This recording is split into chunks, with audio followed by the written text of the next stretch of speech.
I've got a little behind the scenes story that many people may not be interested in, but I think it's something that people often ask me, like, what stories behind the scenes? Tell me some stories that no one knows about. Well, this is one of those stories, and it's about Super Bowl 34. That was the Titans' first Super Bowl in their history.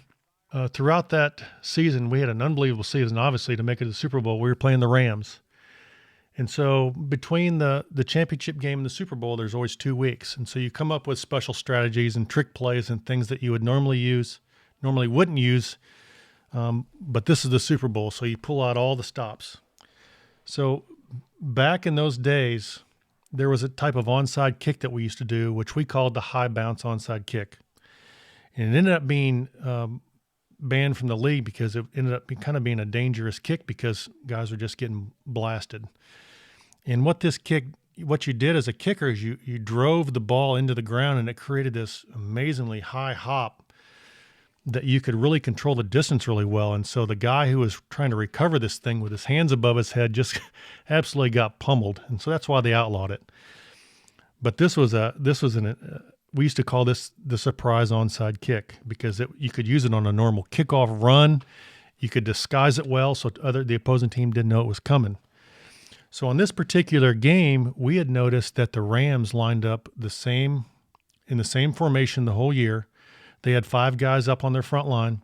If I'm facing their defense, the guy that was just right of the center guy, so the second guy from the right, would always leave a little bit early. And that was the exact place that this onside kick would go. So Coach Fisher decided to give them a little Super Bowl surprise. So on the opening kickoff of the game, we were going to kick this surprise onside kick because we knew that if the kick was done properly, which, I'd practiced it several hundred or thousands of times and was pretty confident in it, that we were going to get this ball and create this huge play to start the Super Bowl. So we had practiced it all week. We go to the game week, and this particular game was in Atlanta. And so all week we had practiced this onside kick, and we knew it was going to happen. The day before the game, we have a walkthrough at the stadium we were going to play in the next day for the Super Bowl. And we practiced this onside kick on the turf that we were going to play on the next day. And everything went off without a hitch. It was perfect. We get the ball. We practice it. We're ready to call it the very opening kickoff of Super Bowl 34.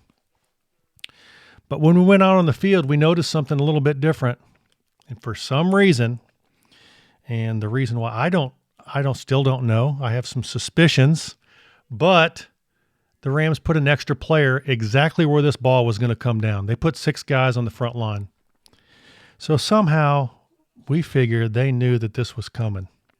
So I'll let you figure out why that might happen. However, we had to call this off. We had to call the opening kickoff, surprise onside kick off, which would have been a huge momentum shift in the game to start this Super Bowl 34 off with an onside kick. Gutsy call by Coach Fisher. I'm really, really sad we had to call it off because it would have been amazing.